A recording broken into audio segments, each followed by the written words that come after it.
ಮಂಗಳೂರು, ತೀರ್ಥಹಳ್ಳಿ, ಪೆರಡೂರು, ಹಣಗೆರೆ ಕಟ್ಟೆ, ತುಮಕೂರು, ಮುದ್ರಾಡಿ, ತೀರ್ಥಹಳ್ಳಿ ಹೀಗೆ ಹಲವಾರು ಮನೆಗಳು ತೋಟದಲ್ಲಿದ್ದಂತಹ ನಾಗರಕಲ್ಲು ತೆಗೆದಿದ್ದಂತಹ ತೀರ್ಥಹಳ್ಳಿಯ ನಾಗಪಾತ್ರಿ ನಾಗರಾಜ್ ಅವರಿಗೆ ಮಂಗಳೂರಿನ ವಿಚಾರವಾದಿ ಪ್ರೊಫೆಸರ್ ನರೇಂದ್ರ ನಾಯಕ್ ಚಾಲೆಂಜ್ ಒಂದನ್ನ ನೀಡಿದ್ರು. ತಾವು ಹೇಳ್ದಂತೆ ನಾಗರಕಲ್ಲು ತೆಗೆದ್ರೆ ತಮ್ಮ ಸಂಪೂರ್ಣ ಆಸ್ತಿಯನ್ನ ನಾಗರಾಜ್ ಪಾತ್ರಿ ಅವರಿಗೆ ಬರೆದು ಕೊಡುವುದಾಗಿ ಚಾಲೆಂಜ್ ಆಗಿತ್ತು. ಮಾತ್ರವಲ್ಲದೆ ಸಾಯುವವರೆಗೆ ಪಾತ್ರಿಯವರ ಗುಲಾಮನಾಗಿರ್ತೇನೆ ಎಂಬ ಬಹಿರಂಗ ಸವಾಲನ್ನು ಕೂಡ ಅವರು ಹಾಕಿದ್ರು. ಈ ಬಗ್ಗೆ ನಮ್ಮ ಕುಡ್ಲ ನ್ಯೂಸ್ ನಲ್ಲಿ ಪ್ರಸಾರವಾಗುವಂತಹ ಪ್ರೈಮ್ ಡಿಬೇಟ್ ನಲ್ಲಿ ನಿನ್ನೆ ಸ್ವತಃ ಪ್ರೊಫೆಸರ್ ನರೇಂದ್ರ ನಾಯಕ್ ಜೊತೆಗೆ ಚರ್ಚಿಸಲಾಯಿತು. ನೇರ ಪ್ರಸಾರದ ಡಿಬೇಟ್ ನಲ್ಲಿ ನಾಗಪಾತ್ರಿ ನಾಗರಾಜ್ ಭಟ್ರನ್ನ ದೂರವಾಣಿ ಮುಖಾಂತರ ಸಂಪರ್ಕಿಸಲಾಯಿತು. ಈ ಸಂದರ್ಭ ನರೇಂದ್ರ ನಾಯಕ್ ನೀಡಿದ ಬಹಿರಂಗ ಸವಾಲನ್ನ ನಾಗಪಾತ್ರಿ ಸ್ವೀಕಾರ ಮಾಡಿದ್ದಾರೆ. ದೂರವಾಣಿ ಸಂದರ್ಶನದಲ್ಲಿ ಏನೇನು ಮಾತನಾಡಿದ್ದಾರೆ ಬನ್ನಿ ನೋಡೋಣ. ನಾಗಾರಾಧನೆಯನ್ನ ಮಾಡ್ಕೊಂಡು ಬರ್ತಾ ಇದ್ದೇವೆ. ಅಲ್ಲಲ್ಲಿ ನಾಗನ ಸ್ಥಳಗಳಲ್ಲಿ ನಾಗನ ಶಿಲೆಗಳು ಭೂಗತ ಆಗಿರೋದು ಇಲ್ಲೂ ಕೂಡ ಇದೆ, ಹಿಂದೆ ಕೂಡ ಇದ್ದು ತೆಗೆದು ನಾಗಶಿಲೆಯನ್ನು ಪ್ರತಿಷ್ಠೆ ಮಾಡಿದ್ದಾರೆ.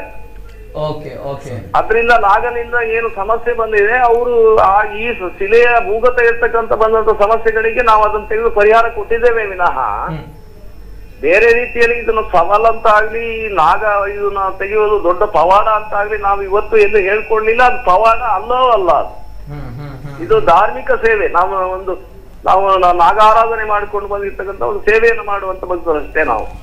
ಅದು ಬಿಟ್ಟು ಅವರು ಈ ಕರೆನ್ಸಿ ತೆಗಿ ಅದು ತೆಗಿ ಅಂದ್ರೆ ಅದಕ್ಕೆ ನಾನು ಬದ್ಧನಲ್ಲ, ಅದು ನನಗೆ ಗೊತ್ತೂ ಇಲ್ಲ, ಅದು ನನಗೆ ಅನುಭವವೂ ಇಲ್ಲ.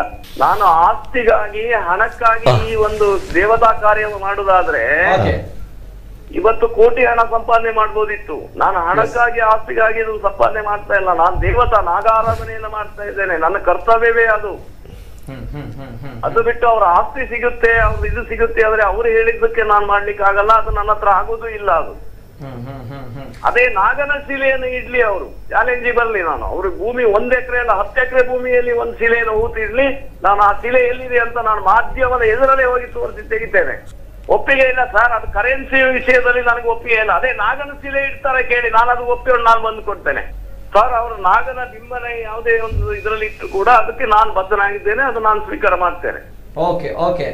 ನಾನೀಗ ಫೆಬ್ರವರಿಯಲ್ಲಿ ಬಿಡುವ ಆಗ್ತಾ ಇದ್ದೇನೆ ಸರ್. ನಮ್ದೀಗ ನಾಗಮಂಡಲ ಎಲ್ಲ ನಡೀತಾ ಉಂಟು. ನಾನು ಕಾರ್ಯಕ್ರಮದ ಬಗ್ಗೆ ಒತ್ತಡ ಕೊಡ್ತಾ ಇದ್ದೇನೆ. ಫೆಬ್ರವರಿಯಲ್ಲಿ ಅವರಿಗೆ ನಾನು ಇದನ್ನ ನಾನು ಅವರ ಸವಾಲನ್ನು ಯಾವ ಸಮಯ ನಿನ್ನೆ ಏನು ಪ್ರೈಮ್ ಡಿಬೇಟ್ ನಡೆದಿತ್ತು, ಆ ಕಾರ್ಯಕ್ರಮದಲ್ಲಿ ನಾಗರಾಜ್ ಜ್ಯೋತಿಷಿ ನಾಗರಾಜ್ ಅವರನ್ನ, ನಾಗಪಾತ್ರಿ ನಾಗರಾಜ್ ಅವರನ್ನ ಕಾಲಿನ್ ಮುಖಾಂತರ ನಾವು ಮಾತನಾಡಿಸಿದ್ವಿ.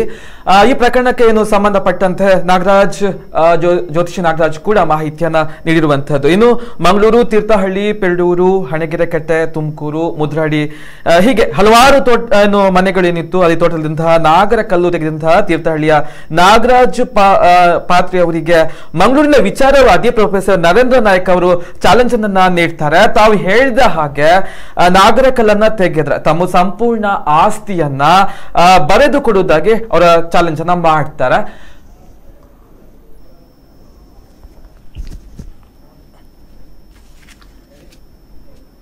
ಬನ್ನಿ ಈ ಬಗ್ಗೆ ಮಾಹಿತಿಯನ್ನ ನೀಡ್ತಾರೆ ನಿತಿನ್ ಅವರು. ಹಲೋ, ನಮಸ್ತೆ.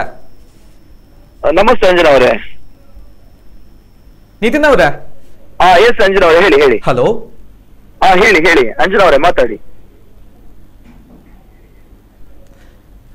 ಎಸ್, ಏನು ನಿನ್ನೆ ಒಂದು ಪ್ರೈಮ್ ಡಿಬೇಟ್ ಅನ್ನ ನಾವು ನಡೆಸಿದ್ವಿ. ಅವರು ಪ್ರೊಫೆಸರ್ ಇವರಿಗೆ ಪಾತ್ರಿ ಅವರಿಗೆ ಚಾಲೆಂಜ್ ಅನ್ನ ಹಾಕ್ತಾರೆ. ಏನೆಲ್ಲ ವಿಷಯಗಳನ್ನ ಚರ್ಚೆ ಮಾಡಿದ್ರಿ ಅಂತ ಹೇಳಿ ನಿನ್ನೆ ವಿಚಾರದಲ್ಲಿ ಚಾಲೆಂಜ್ ಅನ್ನ ಹಾಕಿದ್ರು.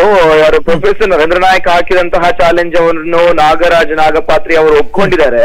ನಾನು ರೆಡಿ ಇದ್ದೇನೆ, ನಾನು ಚಾಲೆಂಜ್ ಸ್ವೀಕಾರ ಮಾಡ್ತೇನೆ ಅನ್ನುವಂತಹ ಮಾತನ್ನು ಹೇಳಿದ್ದಾರೆ. ಅದರಲ್ಲೂ ಕೂಡ ಒಂದು ಷರತ್ತು ವಿಧಿಸಲಾಗಿದೆ. ಅದೇನಂತ ಹೇಳಿದ್ರೆ, ಇಲ್ಲಿ ನಾಗಪಾತ್ರಿ ಅವರು ಹೇಳುವಂತಹ ವಿಚಾರ ಹೇಳ್ತಾರೆ, ನಾನು ಕೇವಲ ನಾಗಪಾತ್ರಿ ಮಾತ್ರ, ಅದಕ್ಕೋಸ್ಕರ ನಾಗನ ಕಲ್ಲನ್ನು ನೀವು ಎಷ್ಟೇ ಆಳದಲ್ಲಿಡಿ, ಎಷ್ಟೇ ವಿಸ್ತಾರವಾದಂತಹ ಪ್ರದೇಶದಲ್ಲಿಡಿ, ನಾನು ತೆಗೆದುಕೊಡ್ತೇನೆ ಅನ್ನುವಂತಹ ಮಾತನ್ನು ನಾಗಪಾತ್ರಿ ನಾಗರಾಜ್ ಭಟ್ ಹೇಳ್ತಾರೆ.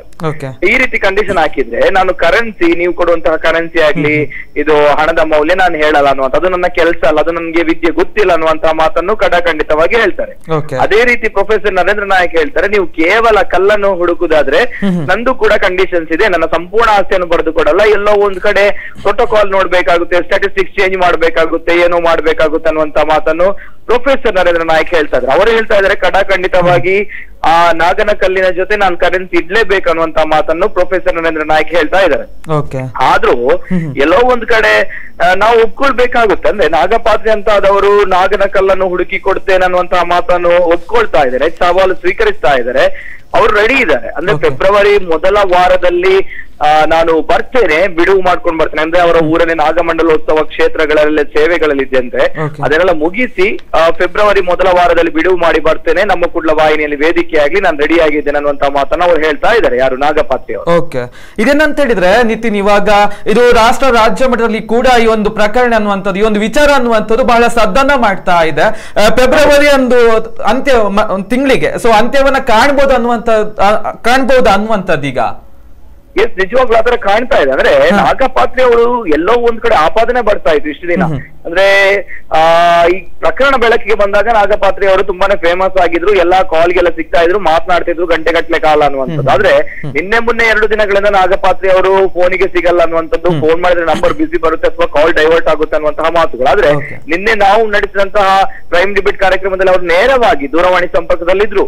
ಅದಲ್ಲದೆ ಮುಕ್ಕಾಲು ಗಂಟೆಗಳ ಕಾಲ ಹೆಚ್ಚು ಕಾಲ ನಮ್ ಜೊತೆ ಮಾತಾಡಿದ್ರು. ನನ್ ಜೊತೆ ಅಲ್ಲಿರುವಂತಹ ಪ್ಯಾನಲ್ ಡಿಸ್ಕಷನ್ ಅಲ್ಲಿರುವಂತಹ ಪ್ರೊಫೆಸರ್ ನರೇಂದ್ರ ನಾಯಕ್ ಜೊತೆ, ಅದೇ ರೀತಿ ಜ್ಯೋತಿಷರಾಗಿರುವಂತಹ ಗುರುರಾಜ್ ಉಪಾಧ್ಯಾಯ ಅವರೆಲ್ಲರ ಜೊತೆ ಅರ್ಧ ಗಂಟೆಗಳ ಕಾಲ ಹೆಚ್ಚು ಕಾಲ ಮಾತನಾಡಿದಂತ ಹೇಳುವಾಗ ಎಲ್ಲೋ ಒಂದ್ ಕಡೆ ಅವ್ರು ಬಂದೇ ಬರ್ತಾರೆ ಅನ್ನುವಂಥದ್ದು. ಒಂದು ವೇಳೆ ಬರ್ಲಿಲ್ಲ ಅಂತ ಹೇಳುವಾಗ ಅವರು ಒಂದು ಮಾತು ಹೇಳಿದ್ರು, ನನ್ನ ಹಿಂದೂ ಧರ್ಮವನ್ನು ಅಥವಾ ನಮ್ಮ ದೇವರನ್ನು ಯಾವತ್ತೂ ಕೂಡ ಅಪಹಾಸ್ಯ ಮಾಡ್ತಾ ಇಲ್ಲ, ಅದಕ್ಕೋಸ್ಕರ ಆದ್ರೂ ನಾನು ಈ ಚಾಲೆಂಜ್ ಸ್ವೀಕಾರ ಮಾಡ್ತೇವೆ ಅನ್ನುವಂಥದ್ದು. ಎಲ್ಲೋ ಒಂದ್ ಕಡೆ ನಾವು ಅದನ್ನು ಒಪ್ಕೊಳ್ಬೇಕಾಗುತ್ತೆ. ಅಂದ್ರೆ ಪರವಿರೋಧ ಚರ್ಚೆಗಳು ಬರ್ತಾ ಇದೆ, ಅನೇಕ ಬುದ್ಧಿಜೀವಿಗಳು, ಪತ್ರಕರ್ತರು, ವಿಚಾರವಾದಿಗಳು ಹೇಳ್ತಾ ಇದ್ದಾರೆ ಇದು ಸಾಧ್ಯ ಇಲ್ಲ ಅನ್ನುವಂತ ಮಾತನ್ನ. ಆದ್ರೆ ಇದು ಸಾಧ್ಯ ಆಗುತ್ತೆ ಅನ್ನುವಂತ ಮಾತನ್ನ ಅವರು ಹೇಳಿದ್ರು.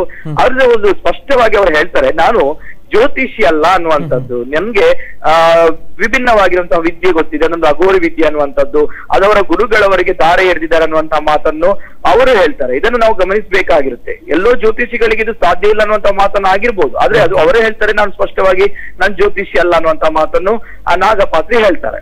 ಇವಾಗ ನೋಡುವಾಗ ಫೆಬ್ರವರಿ ಮೊದಲ ವಾರದಲ್ಲಿ ಇದಕ್ಕೆ ತೆರೆ ಬೀಳ್ಬಹುದು ಅನ್ನುವಂಥದ್ದು ಕಾಣುತ್ತೆ.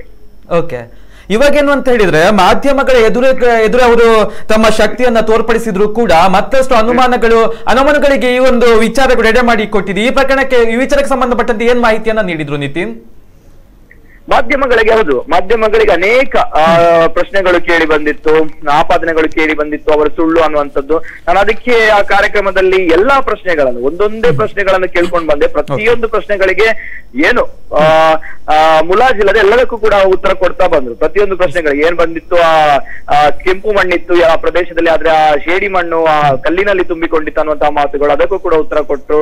ಅದೇ ರೀತಿ ತ್ರಿಶೂಲ TMT ಕಂಪನಿ ಅನ್ನುವಂಥದ್ದು, ಅದಕ್ಕೂ ಉತ್ತರ ಕೊಟ್ರು. ಸೊ ಎಲ್ಲದಕ್ಕೂ ಉತ್ತರ ಕೊಡ್ತಾರೆ. ಆದ್ರೆ ಆ ಉತ್ತರ ಪೂರಕವಾಗಿಲ್ಲ. ಅಂದ್ರೆ ಉತ್ತರ ಯಾರು ಕೂಡ ಕೊಡಬಹುದು, ಅದನ್ನು ಯಾರು ವಿಚಾರವಾದಿಗಳು, ಸೈಂಟಿಸ್ಟ್ಗಳು ಪ್ರೂವ್ ಮಾಡಿದಾಗ ಎಲ್ಲೋ ಒಂದ್ ಕಡೆ ಸೈಂಟಿಸ್ಟ್ಗಳು ಒಪ್ಕೊಳ್ಬಹುದು, ವಿಚಾರವಾದಿಗಳು ಒಪ್ಕೊಳ್ಬಹುದು, ನಾವು ಕೂಡ ಒಪ್ಕೊಳ್ಬಹುದು. ಅಂದ್ರೆ ನಾವು ಮೇಲ್ನೋಟಕ್ಕೆ ನೋಡಿ ಇದು ಸತ್ಯ ಅನ್ನುವಂಥದ್ದು ಯಾವತ್ತೂ ಕೂಡ ನಮ್ಮ ಈ ಕಲಿಯುಗದಲ್ಲಾಗ್ಲಿ ಅಥವಾ ಈ ದಿವ್ಯ ದೃಷ್ಟಿ ಈ ಕಲಿಯುಗದಲ್ಲಿ ಯಾರಿಗೂ ಕೂಡ ಇಲ್ಲ ಅನ್ನುವಂತಹ ಮಾತುಗಳು 100% ಆಗಿ ಸತ್ಯ ಅನ್ನುವಂಥದ್ದು ನಾವು ಒಪ್ಕೊಳ್ಬೇಕಾಗುತ್ತೆ. ಡೈರೆಕ್ಟ್ ಆಗಿ ನಾವು ಯಾವ್ದನ್ನು ಕೂಡ ಒಪ್ಕೊಳ್ಳಿಕ್ಕೆ ಆಗಲ್ಲ. ಸೊ ಆ ರೀತಿ ಎಲ್ಲಾ ಪ್ರಶ್ನೆಗಳಿಗೂ ಕೂಡ ಉತ್ತರ ಕೊಟ್ಟಿದ್ದಾರೆ. ಅಂದ್ರೆ ಅಷ್ಟು ಆತ್ಮವಿಶ್ವಾಸದಿಂದ ಕೊಡ್ತಾರ ಅಂತ ಹೇಳುವಾಗ ಎಲ್ಲ ಒಂದ್ ಕಡೆ ಕಾದು ನೋಡುವ ಅನ್ನುವಂತಹ ಮನಸ್ಸು. ಖಂಡಿತವಾಗ್ಲೂ ನಿತಿನ್, ಮಾಹಿತಿಗಾಗಿ ಧನ್ಯವಾದ.